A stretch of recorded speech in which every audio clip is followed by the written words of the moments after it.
अब बात करते हैं कुदरत के बनाए सबसे अनोखे पक्षी बाज की। सबसे पहली चीज सीखें, यदि जीवन में आप बाज की तरह आसमान छूना चाहते हैं तो आपको मुर्गों का साथ छोड़ना होगा।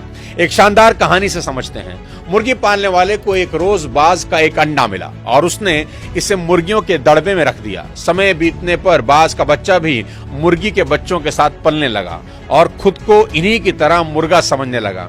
मुर्गे केवल कुछ ही दूर तक उड़ पाते हैं, इसलिए उस बाज ने भी कुछ ही दूर तक उड़ना सीख लिया।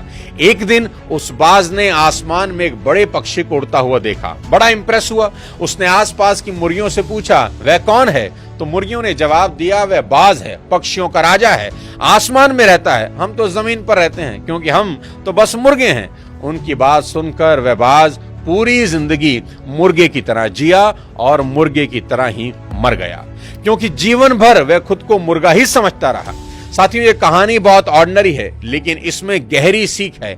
अधिकतर लोग बेहद ऑर्डिनरी जीवन जीते हैं और मर जाते हैं। उन्हें एहसास ही नहीं होता कि उनके अंदर बाज के बच्चे की ही तरह कई योग्यताएं छिपी हैं, जिनको वो कभी इस्तेमाल ही नहीं करते। किसी ने खूब कहा है कि कब्रिस्तान संसार की सबसे अमीर जगह है, क्योंकि यहाँ आपको सभी आशाएं और सपने मिलेंगे जो कभी पूरे ही नहीं हुए। वो पुस्तकें मिलेंगी जो कभी लिखी ही नहीं गई। वो गीत मिलेंगे जो कभी गुनगुनाए ही नहीं गए। वो एक्सपेरिमेंट जो कभी किए ही नहीं गए। और ये सब इसलिए हुआ क्योंकि वो शख्स पहला कदम उठाने से पहले ही डर गया। दोस्तों, जब हम बाज की तरह आसमान छू सकते हैं तो मुर्गे की तरह क्यों उड़ें? बाज हमें सिखाता है कि हमेशा विजेताओं के साथ रहें। 10,000 फीट की ऊंचाई पर आपको कोई दूसरा पक्षी कभी नहीं मिलेगा। अगर कोई दूसरा पक्षी होगा तो वो बाज ही होगा। बाज कबूतरों से दोस्ती कभी नहीं करते। वे छोटे पक्षियों के साथ नहीं उड़ते, क्योंकि उनको कबूतर या दूसरे छोटे पक्षियों के साथ उड़ने के लिए नीचे आना होगा, क्योंकि बाकी पक्षी ऊपर नहीं आ सकते। दूसरी चीज जो आप मादा बाज से सीख सकते हैं वो है कंफर्ट जोन। मादा बाज अपने बच्चों को कंफर्ट जोन से बाहर निकलने के लिए मजबूर करती है ताकि वो उड़ना सीख सकें। जब बाज के बच्चों का उड़ना सीखने का वक्त आता है तो वो माँ घोंसलों से पंखों और नरम घास की आरामदेह परतें हटा देती है ताकि कांटों और नुकीली टहनियों की चुभन से चूजे डिस्कम्फर्ट में आ जाएं और घोंसला छोड़कर उड़ने की कोशिश करें।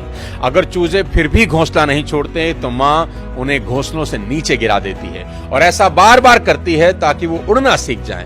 हर बार गिरने पर चूजे कूदकर घोंसले में लौट आते हैं, लेकिन कांटों और टहनियों से लहूलुहान हो जाते हैं। पर माँ तरस नहीं खाती, उन्हें फिर से धक्का देकर गिरा देती है। यह तकनीक बहुत क्रूर दिखाई देती है, लेकिन जरूरी है।